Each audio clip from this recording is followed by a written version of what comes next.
আলাইকুম everyone, welcome back to my channel ঢাকায় খাবার বাই শাহী। আশা করছি সবাই অনেক অনেক ভালো আছেন। আজকে আপনাদের জন্য মজাদার একটা রেসিপি নিয়ে চলে আসলাম।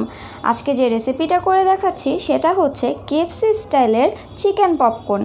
আমি চেষ্টা করছি ঘরে থাকা অল্প কয়েকটা ইনগ্রিডিয়েন্ট দিয়ে যাতে আপনারা সহজেই এই মজাদার রেসিপিটা ঘরে তৈরি করে ফেলতে পারেন, সেটাই আপনাদের সাথে শেয়ার করতে।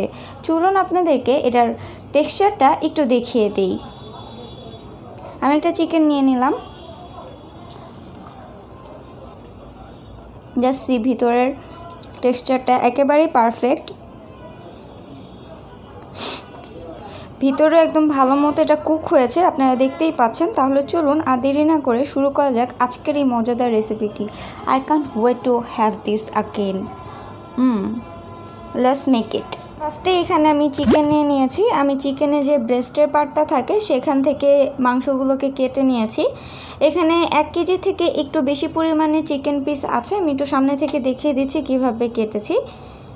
বোনলেস চিকেন নিতে হবে অবশ্যই, আর ব্রেস্ট পিসে যেহেতু একটু মাংসটা বেশি থাকে তাই আমি ব্রেস্ট পিসটাই ইউজ করেছি। আপনারা অন্য যে কোনোভাবেই করতে পারেন, বাট এভাবে করলেই পপকর্নটা দেখতে পারফেক্ট হয়।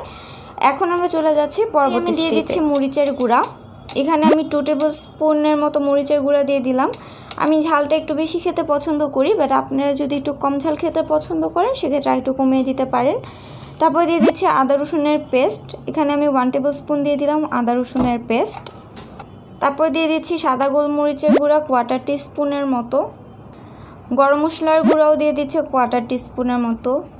তারপর দিয়ে দিচ্ছি সয়া সস 1 টেবিল স্পুনের মতো। ফিশ সস 1 চা চামচের মতো। দেন দিয়ে দিচ্ছি ওয়েস্টার সস 1/2 টিস্পুনের মতো।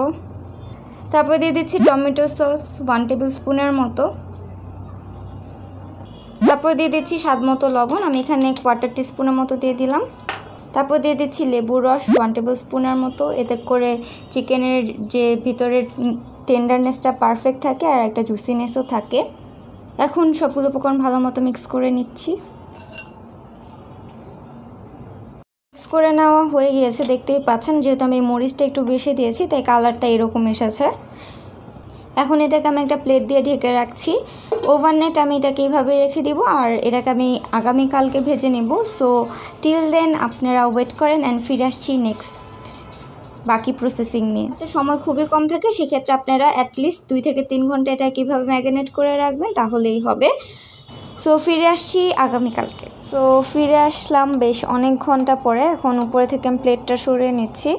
আর হ্যাঁ, এই মাংসটাকে কিন্তু আমি নর্মাল ফ্রিজে রেখেছিলাম, যেটা আমি বলতে ভুলে গিয়েছিলাম।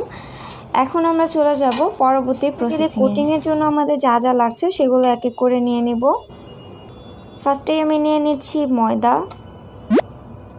আমি এখানে প্রায় 1 কাপের মতো ময়দা নিয়ে নিলাম। আর পাশে আছে নর্মাল পানি।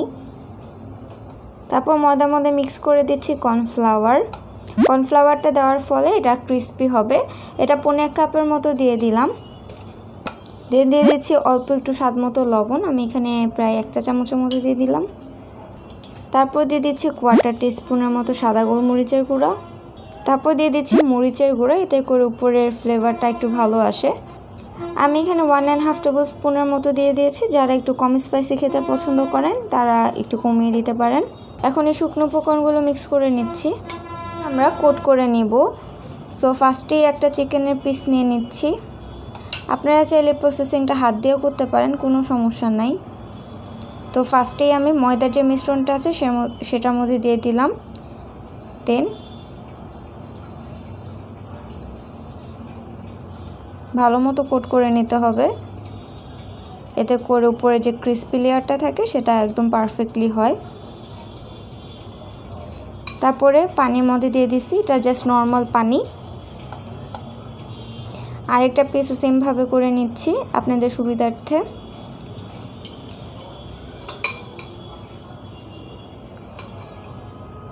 আমি এটাকে ডাবল কোটিং করব। সো আমি পানির থেকে তুলে আবারও ময়দার মিশ্রণে দিয়ে দিলাম।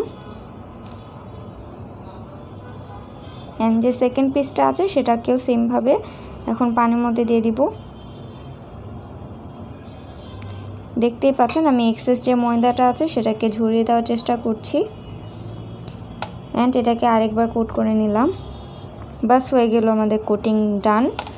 এভাবেই বাকি চিকেনের পিসগুলো আমি সেমভাবে কোট করে নিচ্ছি। তো কোট করে নেওয়া হয়ে গিয়েছে, এখন আমরা চলে যাচ্ছি পরবর্তী প্রসেসিংয়ে। চুলায় আমি একটা প্যান বসিয়ে দিয়েছি, এর মধ্যে আমি পর্যাপ্ত পরিমাণ তেল নিয়ে তেলটাকে ভালো মতো মিডিয়াম হিটে গরম করে নিয়েছি। এখন আমার চুলার হিটটা একটু বাড়িয়ে দিলাম, দিয়ে তারপর এখন এক এক করে চিকেনগুলো ছেড়ে দিচ্ছি। দেখতেই পাচ্ছেন তেলটা কিন্তু ভালো মতো গরম হয়ে গিয়েছে, লাইক ওভার হিটেড না, নর্মালি গরম যতটুকু প্রয়োজন ততটুকু হিট হয়েছে এটা। আর চিকেনগুলো একটা একটা করে ছাড়তে হবে, এতে করে ভালো মতো এটা আপনারা বুঝতে পারবেন কতটুকু এক ব্যাচ আপনাদের ভাজা উচিত। খুব একটা বেশি ঠাসি করে ভাজার কোনো প্রয়োজন নেই, একটু সময় নিয়ে 2-3 ব্যাচে ভেজে নেবেন তাহলেই হবে।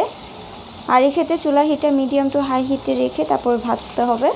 এগুলোকে একটু উল্টে পাল্টে দিচ্ছি। দেখতেই পাচ্ছেন অলরেডি কিন্তু একটা পপকর্নের মতো লুক চলে এসেছে। এ পর্যায়ে চুলা হিটটা মিডিয়াম করে দিয়ে একটু সময় নিয়ে এটাকে ভেজে নিতে হবে। ফার্স্টে হাই হিটে দেওয়ার রিজন হচ্ছে এতে করে উপরটা ক্রিস্পি ভালো হয়। তো এই জন্য ফার্স্টে সবসময় আপনারা হিটটা বাড়িয়ে তারপরে একটু কালারটা চলে আসা পর্যন্ত অপেক্ষা করবেন, তারপর হিটটাকে মিডিয়াম টু লো হিটে করে এটাকে ভেজে নিতে হবে। আমার চিকেনগুলো ভেজে নেওয়া হয়ে গিয়েছে, প্রায় 5 থেকে 7 মিনিটের মতো আমার এগুলোকে ভাজতে সময় লেগেছে। যেহেতু আমরা এটাকে অনেকক্ষণ সময় নিয়ে ম্যারিনেট করে রেখেছিলাম, তাই কিন্তু এই চিকেনগুলো ভেতর থেকে সফট আর টেন্ডার আছে। দেখতেই পাচ্ছেন আমি কতটুকু এটাকে ব্রাউন করে ভেজেছি, এর থেকে বেশি থেকে আমি আর ভাজবো না, বাট আপনারা চাইলে আর একটু ব্রাউন করে ভেজে নিতে পারেন। এভাবেই আমি বাকি চিকেনগুলো 2-3 ব্যাচে ভেজে তারপর আপনাদেরকে পরিবেশন করে দেখিয়ে দিচ্ছি। দেখতেই পাচ্ছেন এটা কিন্তু পুরাই KFCর যে পপকর্নগুলো থাকে, চিকেন পপকর্ন, সেগুলোর মতোই হয়েছে। এখন এগুলোকে আমি একটা কিচেন টাওয়ালে তুলে নিচ্ছি এবং আপনাদেরকে একবার পরিবেশন করে দেখিয়ে দিচ্ছি। হয়ে গেল গরম গরম মজাদার চিকেন পপকর্ন। আমি চেষ্টা করেছি এইভাবে আপনাদের সাথে শেয়ার করতে।